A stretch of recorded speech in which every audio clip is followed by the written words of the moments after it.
first and foremost, Darrell was a friend of ours. You know, I mean, we go back a long time, so, you know, any time we get to spend with Darrell was just always a lot of fun, whether it was just hanging out or going to the movies or going out drinking or strip clubs or playing in the studio or on tour together. You know, it's weird because I never thought my time with Darrell was going to come to an end. And so when I look back on the 19 years that I was friends with him or something, you know, that time becomes even that much more special now. Any time I got to spend with him becomes really special because he's not here anymore, obviously. So, you know, with Darrell, it was he was such an amazing human. And just so much fun to be around all the time. You know, if you never got to meet him, it sucks because in my life, he was someone who was really, really special. One of those people that you meet and you just love being around that guy. Anytime you were in a room with Darrell, he made you feel better. Yeah. I mean, it's just like anyone that has any dime stories will always tell you, just like, he was Santa Claus with a pink beard, you know what I mean? So, yeah, he just loved buying people presents all the time, you know what I mean? So, hooked me up with his guitars all the time, you know, and then I exchanged, you know, I got him the Camel Les Paul and everything like that. So, yeah, Dime just, you know, just a beautiful, beautiful soul, man. Mm-hmm. Like if you were having the worst day and Dime walked into the room, he just light the room up, man. But without a doubt, always. Yes, Scott said exactly the same thing yesterday. Yeah, that's what I'm saying. Getting goosebumps. Oh, totally. Aside of being, you know, the legendary, iconic guitar player that he is, I mean, he's just the most beautiful guy on the planet, man. Well, for years it's in the talks. Well, people talk about it, that there might be one or two shows with you filling in.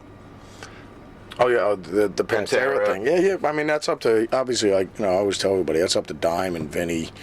I mean, you know, if we were going to be doing the Dime thing, it's up to Vin, Phil, and Rex if that would ever happen, you know. And they asked me to honor Dime or whatever. Of course I would, you know what I mean? Because it's all about honoring, you know, all the mountains that Pantera conquered and honoring Dimebag, you know what I mean? And you know, all things Pantera. So, yeah, it would be, of course I would do it. We had a very special relationship with Dime and with the Abbott family in general. So, spent a lot of time with them.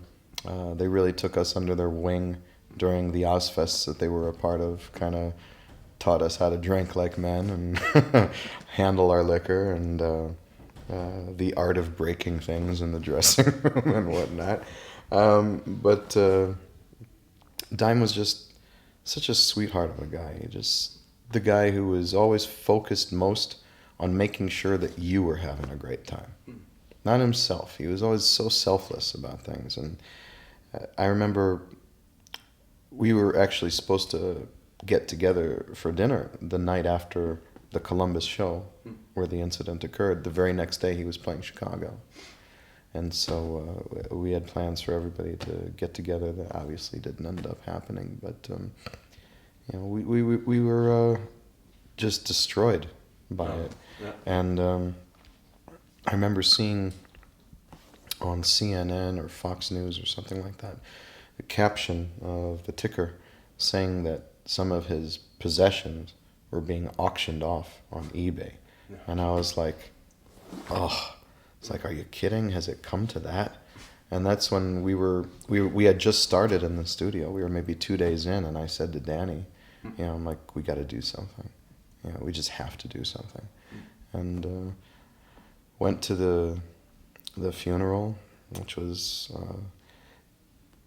both a horrible and wonderful experience. Horrible because we lost one of the greatest guitarists to ever walk the face of this planet. But wonderful to see the outpouring of love. How many people really, truly loved Dime. And it was then that the conversations began with other bands that were there. And I said, look, I'd like to put this together in Chicago and give the proceeds to the family. You know, would you guys be in? And everybody was very, very willing to be on board. You know, he had fun. He didn't have any enemies in the business or anywhere else. And, you know, if you were around Dime, it was just a party all the time. And if you were having a bad time, he was the one that would make sure you had a good time. How would you describe to a child the legacy of Dimebag Darrell? Dimebag was amazing. He was not only one of the best metal guitar players of all time, but he was a great guy. We had the opportunity to become friends with Dimebag and Vinnie Paul early on in our career in 2000 of touring with Pantera on Ozfest back in the States, and they were always just great guys, welcomed us with open arms, and we were very, nervous being big Pantera fans when we were growing up. They were a big inspiration to both of our playing. Mikey, Vinnie Paul on Mikey's, playing as well. And Dimebag was just a great, down-to-earth guy. He would just seem like he was your best friend the first time you met him. And anytime he met any fans, he reacted that way too. If you're near him, he'd drag you in the room and make you do a shot with him. And it was always about having a good time with those guys. He was just the most kind-hearted, lovable guy that, like I said, he was always trying to make sure that you were having the best time of your life. And that's kind of what everybody loved about him. He was able to make you forget about all the bullshit in the world. Yeah.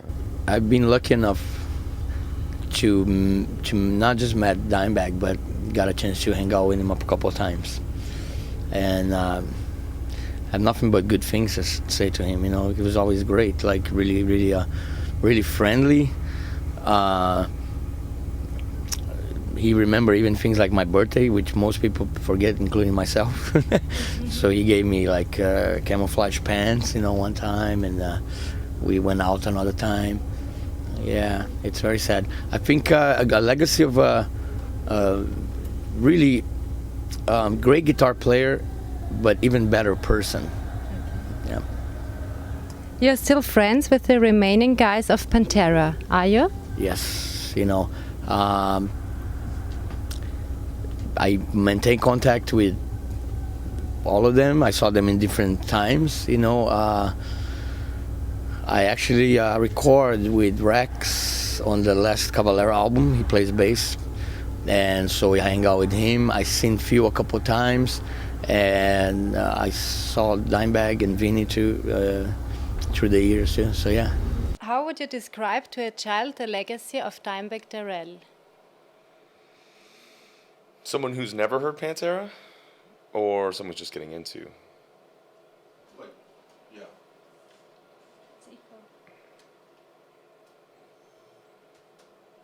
I guess the best description would be just to hand them Cowboys, Vulgar, and Far Beyond, and said, go listen to that and tell me what you think.